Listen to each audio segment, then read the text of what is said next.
Hey guys, this is Sonu Alawat और आज इस वीडियो में एकदम डिटेल से बात करेंगे आने वाली एसएससी कांस्टेबल जीडी की नई एकदम फ्रेश भर्ती के बारे में। देखिए दोस्तों, 2024 वाली वैकेंसी के आंसर की आ चुके हैं, रिजल्ट का आप वेट कर रहे हैं। अभी तक आपको अपनी परफॉर्मेंस के बारे में पता चल चुका होगा, तो यार आपको अपनी परफॉर्मेंस से बिल्कुल भी डिसअपॉइंट या फिर डिमोटिवेट होकर नहीं बैठना। जो बीत गए है उसको जाने दो, आने वाले के ऊपर फोकस करिए, क्योंकि आने वाली सुबह बहुत ज्यादा बेहतरीन है। गारंटीडली आपकी लाइफ में एक जबरदस्त रोशनी लाएगी। यार बहुत ज्यादा स्पेशल हो गया। देखिए दोस्तों, इतना तो आपको पता ही है, जस्ट आफ्टर 10th इंडिया की सेंट्रल आर्म पुलिस फोर्स से ज्वाइन करने का इससे बेहतरीन तरीका कोई और हो ही नहीं सकता। ऑल इंडिया की वैकेंसी होती है, 10th पास कैंडिडेट्स एलिजिबल होते हैं, मेल और फीमेल दोनों ही कैटेगरी कैंडिडेट के लिए। इससे बेस्ट पोस्ट कोई और हो ही नहीं सकती। ग्रुप सी की पोस्ट होती है, लेवल 3 के पोस्ट है, सैलरी बहुत ज्यादा बेहतरीन आपको इस पोस्ट के ऊपर मिलने लग गई है। और साथ ही दोस्तों, इस बार एसएससी कांस्टेबल जीडी की नई भर्ती को लेकर एक बहुत बड़ा सवाल उठ रहा है, उसको भी डिटेल के साथ डिस्कस करेंगे। तो इस वीडियो में इसका detail selection procedure step by step आपको समझाऊंगा। जितने भी नए कैंडिडेट्स हैं या फिर पुराने भी हों, आज आपके सारे डाउट्स क्लियर करके जाऊंगा। पोस्टल वैकेंसीज को डिस्कस करेंगे, एलिजिबिलिटी क्राइटेरिया में एज लिमिट, एजुकेशन क्वालिफिकेशन के बारे में बात करेंगे, फिजिकल एलिजिबिलिटी क्राइटेरिया को डिटेल के साथ समझेंगे, हाइट, वेट, चेस्ट, रनिंग इसमें कितनी मांगी जाती है। साथ ही एग्जाम पैटर्न, एग्जाम सिलेबस आपको पीडीएफ फॉर्म में प्रोवाइड करा के जाऊंगा। एक्सपेक्टेड कट ऑफ को डिस्कस करेंगे। साथ ही दोस्तों, सिलेक्शन होने के बाद अब आपको इनिशियल इन हैंड सैलरी इसमें कितनी मिलने लग गई है, exam centres, job location, job profile और प्रमोशन अपॉर्चुनिटी के बारे में बात करने वाले हैं। तो आज का ये वीडियो बहुत ज्यादा इंफॉर्मेटिव रहने वाला है, इसलिए पूरे ध्यान से आखिर तक जरूर देखिएगा। देखिए दोस्तों, जैसे कि आपको स्टार्टिंग में बता चुका हूं, इस वीडियो में हम बात करने जा रहे हैं एसएससी कांस्टेबल जीडी रिक्रूटमेंट के बारे में। हर साल एसएससी स्टाफ सिलेक्शन कमीशन के थ्रू कांस्टेबल जीडी मतलब जनरल ड्यूटी की पोस्ट के ऊपर यह वैकेंसी निकलती है। दोस्तों, इस भर्ती के थ्रू आप इंडिया की 9 अलग अलग सेंट्रल पुलिस फोर्सेस ज्वाइन कर सकते हो कांस्टेबल जीडी की पोस्ट के ऊपर, जिसमें से एक हमारी बीएसएफ बॉर्डर सिक्योरिटी फोर्स है, CISF central industrial security force है, CRPF central reserve police force, SSB, ITBP, Assam rifles, SSF, साथ ही सिपोई की पोस्ट होती है एनसीबी नारकोटिक्स कंट्रोल ब्यूरो के अंदर। साथ ही कई बार एनआईए नेशनल इन्वेस्टिगेशन एजेंसी के अंदर भी कांस्टेबल जीडी की पोस्ट के ऊपर वैकेंसी निकलती है। शुरुआत में बता चुका हूं, ये एक ग्रुप सी की पोस्ट है।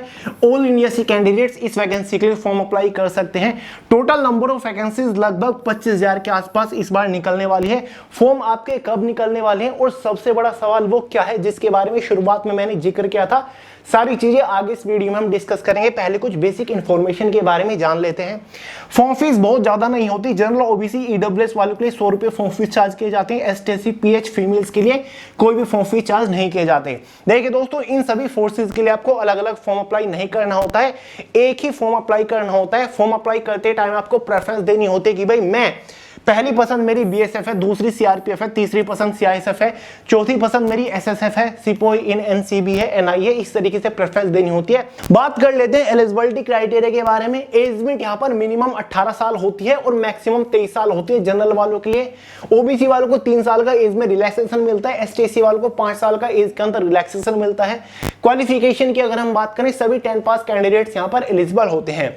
बात करते हैं सिलेक्शन प्रोसीजर के बारे में, यानी जब आप इस वैकेंसी के लिए ऑनलाइन फॉर्म अप्लाई कर दोगे, फाइनल सिलेक्शन लेने तक आपको किस किस स्टेज से होकर गुजरना पड़ेगा। बेसिकली इसका complete selection procedure 3 major stages के ऊपर टिका हुआ है। स्टेज फर्स्ट आपका टियर फर्स्ट एग्जाम है, जिसमें एक ऑनलाइन एग्जाम कंडक्ट कराया जाएगा।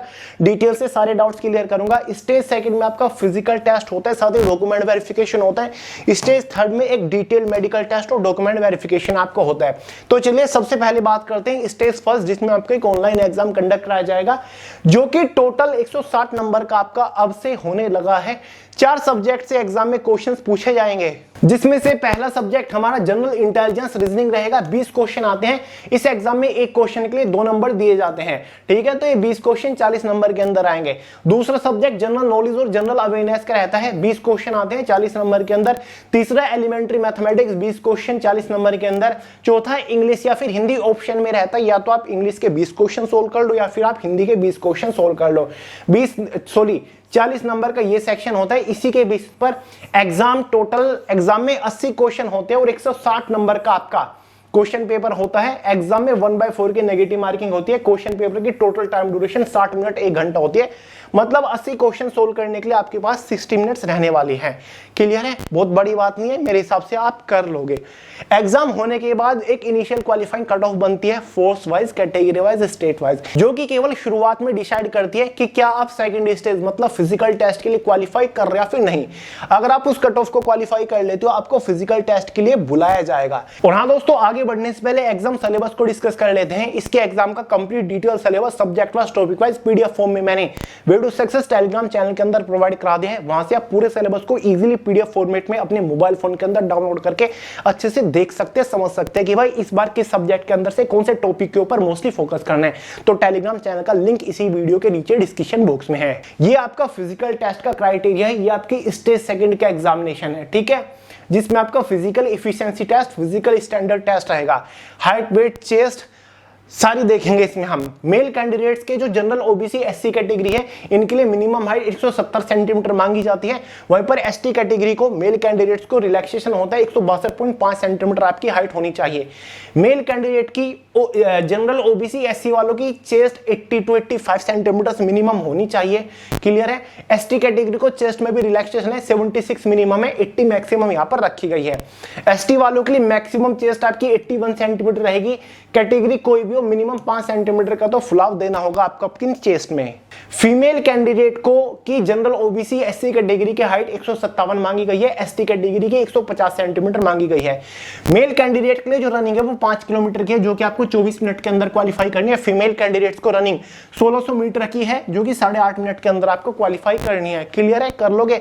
पूरा फिजिकल टेस्ट क्वालिफाइंग नेचर है, कोई भी नंबर आपको नहीं दिया जाता। ये आपके हाइट का रिलैक्सेशन मैंने लिख दिया जो अदर कैटेगरी है, जैसे कि आपकी एसटी कैटेगरी है, मेल कैंडिडेट के लिए 162.5 सेंटीमीटर हाइट है, फीमेल के लिए 150 है। बाकी जो अदर कैटेगरी के कैंडिडेट्स हैं, ठीक है, ये स्पेशल कैटेगरीज है, उनका हाइट का रिलैक्सेशन यहां पर है। बाकी चेस्ट का रिलैक्सेशन यहां पर आप स्क्रीन के ऊपर देख सकते हैं। Clear, word out. अब बात करते हैं फाइनल सिलेक्शन के बारे में। ऑब्वियसली फाइनल सिलेक्शन एक फाइनल मेरिट के बेसिस पर होगा, और ये final merit only on exam के मार्क्स के बेसिस पर बनेगी। एग्जाम आपका 160 नंबर का था, तो एक फाइनल मेरिट बनेगी 160 नंबर में से, और ये फाइनल मेरिट आपकी फोर्स वाइज तो रहेगी, BSF, CRPF, CISF, Assam rifle, सिपाही इन एनसीबी सबकी अलग अलग रहेगी।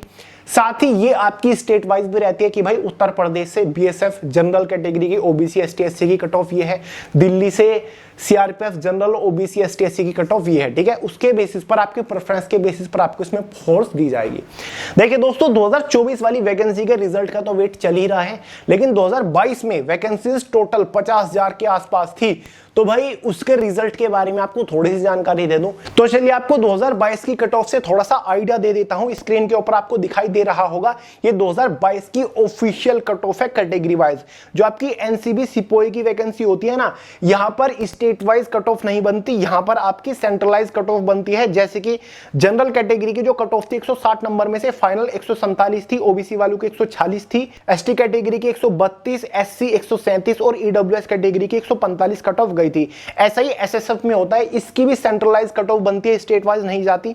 तो वही 2022 में जनरल कैटेगरी की 142 कट ऑफ, ओबीसी की 140, एसटी 126, एससी 129 और ईडब्ल्यूएस की 140 स्क्रीन के ऊपर आपको दिख ही रही होगी। इसके नीचे जब आप स्क्रॉल डाउन करोगे तो भाई नीचे आपको state wise, force wise cut off दिख जाएंगे, ठीक है। तो चलिए अदर फोर्सेज के स्टेट वाइज कट ऑफ का भी आपको एक आइडिया दे देता हूं। यहां पर आप देख सकते हो, मैंने मेल कैंडिडेट के उत्तर प्रदेश की कट ऑफ लिस्ट खोल रखी है। तो उत्तर प्रदेश के सामने लिखा हुआ है बीएसएफ G4, यानी कि जनरल स्टेट, जनरल एरिया से वो बिलोंग करता है, क्योंकि कोई नक्सल अफेक्टेड एरिया नहीं है, आपको कोई रिलैक्सेशन रिजर्वेशन नहीं मिलेगा अलग से।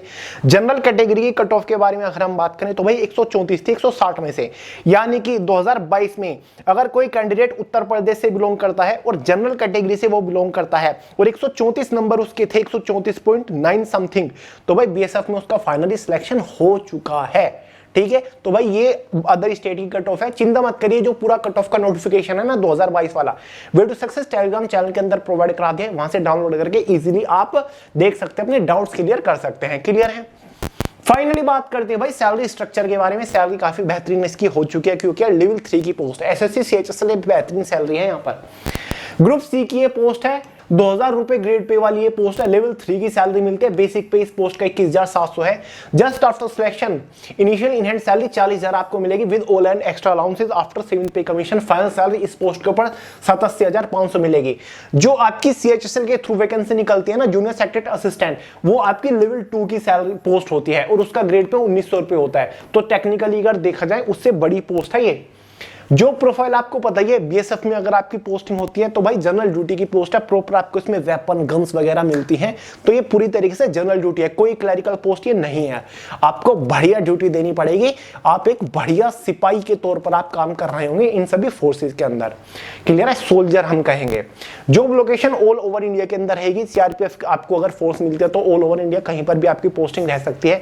BSF में ज्यादातर आपके जो वेस्ट नॉर्थ एरिया है, ठीक है, पाकिस्तान बॉर्डर या फिर बांग्लादेश और इंडिया का जो बॉर्डर है ना, वेस्ट बंगाल में, वहां पर आपकी पोस्टिंग रहती है। ठीक है, ITBP Indo Tibetan border police force है, तो इंडिया और चाइना का जो बॉर्डर है तिब्बत वाला, वहां पर आपकी पोस्टिंग होती है। CISF central industrial police force है, एयरपोर्ट मेट्रोज, ठीक है, इंडस्ट्रियल एरियाज में नेट, वहां पर आपकी पोस्टिंग होती है। ठीक है, तो आपको पता ही है हर गवर्नमेंट जॉब की तरह इसमें भी प्रमोशन अपॉर्चुनिटी है। फिलहाल आपका सिलेक्शन कांस्टेबल GD की पोस्ट के ऊपर होगा। कम से कम 8 साल बाद आपको काफी सारी प्रमोशन अपॉर्चुनिटी मिलेगी, जिसके बाद आपकी पोस्टिंग होगी, प्रमोशन होगा, वो आपका हेड कांस्टेबल की पोस्ट के ऊपर होने वाला है। काफी सारे ऐसे भी चांसेस आपको मिलते हैं कि आप GD से मिनिस्ट्रियल में चले जाओ, यानी कि आपको ऐसे भी मिलेंगे अपॉर्चुनिटी कि आप हेड कांस्टेबल मिनिस्ट्रियल की पोस्ट के ऊपर पहुंच जाओ। ठीक है, तो इंटरनली जो कॉम्पिटिटिव एग्जाम्स निकलते हैं लिमिटेड डिपार्टमेंट के, उनके थ्रू आप पोस्ट भी आप अपनी चेंज कर सकते हो, एक तरीके से जोन भी आप चेंज कर सकते हो। GD से आप अपना एग्जीक्यूटिव या GD से आप मिनिस्ट्रियल में भी जा सकते हो। बाकी अगर GD की किसी भी फोर्स के अंदर हेड कांस्टेबल की पोस्ट है तो आपका प्रमोशन वहां पर होगा, आपकी परफॉर्मेंस के बेसिस पर होता है। जो रूटीन प्रमोशंस होता है उनके बेसिस पर होता है, या फिर जो प्रमोशन अपॉर्चुनिटी निकलती है इंटरनली डिपार्टमेंट के अंदर, उसके बेसिस पर प्रमोशन मिलता है। बाकी 8 साल में तो आपका प्रमोशन है ही। तो चलिए, और जैसे प्रमोशन होता है सैलरी आपकी बढ़ जाती है, क्योंकि आपकी रैंक बढ़ जाती है, और हर साल सैलरी में इंक्रीमेंट भी है। ये जस्ट आफ्टर सिलेक्शन शुरुआती सैलरी मैंने आपको बताई 40,000, तो सैलरी में कोई भी भेदभाव नहीं है। तो दोस्तों अब फाइनली बात करते हैं उस सवाल के बारे में जिसका जिक्र मैंने शुरुआत में करा था, और इंपोर्टेंट डेट्स के बारे में। देखिए दोस्तों, सवाल यही है कि SSC के ऑफिशियल एनुअल एग्जाम कैलेंडर के अकॉर्डिंग ये वैकेंसी 27 अगस्त 2024 को आने वाली है, 2025 की वैकेंसी है। तो सवाल यही है कि क्या वैकेंसी गारंटेडली 27 अगस्त 2024 को आ जाएगी? तो सवाल यही है कि 2024 के अंदर अब तक SSC की जितनी भी वैकेंसीज आई सभी डिले चल रही है, सभी लेट आई। जो एग्जाम कैलेंडर में डेट दे रखी है उस डेट पे अभी तक एक भी वैकेंसी नहीं आई। 1 महीना होने को है, SSC MTS हवलदार की वैकेंसी नहीं आई। 7 मई को वैकेंसी आने वाली थी, नोटिफिकेशन आना चाहिए था, लेकिन अभी तक वैकेंसी नहीं आई। तो सवाल यही है कि जो डेट एग्जाम कैलेंडर में दे रखी है 27 अगस्त, क्या एग्जैक्टली उस डेट पर कांस्टेबल GD की वैकेंसी आ जाएगी? तो देखिए दोस्तों, बहुत ही कम चांस है, केवल 1% चांस है कि भाई SSC कांस्टेबल GD की एग्जैक्ट डेट को आ जाए। लेकिन ये गारंटीडली मैं कह सकता हूं कि SSC कांस्टेबल की GD की वैकेंसी 2024 में जरूर आएगी। ज्यादा से ज्यादा 1 महीना लेट हो जाएगी, 15 दिन लेट हो जाएगी, या फिर 2 महीना लेट हो जाए। 27 अगस्त की जगह 1 सितंबर को आ जाए, 1 सितंबर की जगह 30 सितंबर को आ जाए, लेकिन वैकेंसीज गारंटीडली आएंगी जरूर। देखिए दोस्तों, अब आपका जून और जुलाई के अंदर SSC अपना एनुअल एग्जाम कैलेंडर अपडेट करेगा, जिसमें डेट्स को रिवाइज कर देता है। जितनी भी वैकेंसीज अभी पेंडिंग है, SSC MTS की वैकेंसी आने वाली है, स्टेनोग्राफर की आने वाली है, कांस्टेबल GD की वैकेंसी आएगी, दिल्ली पुलिस की वैकेंसी की अनाउंसमेंट होने वाली है, SSC CGL की वैकेंसी आएगी। इन सभी वैकेंसीज की एग्जाम डेट भी अनाउंस होनी है और रिवाइज डेट भी आने वाली है। जैसे कि MTS की वैकेंसी नहीं आई तो उन सभी डेट्स में इसकी डेट भी रिवाइज गारंटीडली होगी। 27 अगस्त की जगह सितंबर में भी जा सकते हैं, अक्टूबर में भी जा सकते हैं, क्योंकि अभी तक 2024 वाली वैकेंसी का रिजल्ट ही नहीं आया, उसी का वेट चल रहा है। क्लियर है? तो अगर वेट करते करते रिजल्ट का 15-20 दिन 1 महीना बीत जाता है तो बहुत ही कम चांसेस है कि 27 अगस्त को यह वैकेंसी आई, क्योंकि जब 2024 वाली वैकेंसी का फाइनल रिजल्ट जारी हो जाएगा, जब वो वैकेंसी फाइनल हो जाएगी तभी आपको कांस्टेबल GD की नई वैकेंसी देखने को मिलेगी। तो भाई ये एक एक्सेप्शनल केस बना हुआ है। तो यही मैं सवाल की बात कर रहा था। काफी सारे लोग लगातार पूछते रहते हैं कि भैया MTS की वैकेंसी डिले हो गई, क्या कांस्टेबल GD की वैकेंसी डिले होगी? अभी तक रिजल्ट नहीं आया। यहां से भी SSC कांस्टेबल GD का सिलेक्शन प्रोसीजर पूरा होने में कम से कम 3 महीने का तो टाइम लग ही जाएगा। तो क्या एग्जैक्टली सेम टाइम पर ये वैकेंसी आ जाएगी? तो भाई इस पे डाउट है, 1% चांसेस है कि एग्जैक्ट डेट पर आ जाए, वरना अगर लेट हुई तो बहुत ज्यादा नहीं होगी, अगले महीने आ जाएगी, लेकिन वैकेंसी आएगी गारंटेडली। तो अपना तैयारी पे कोई भी आपका फर्क नहीं पड़ना चाहिए, तैयारी आपकी लगातार चलनी चाहिए।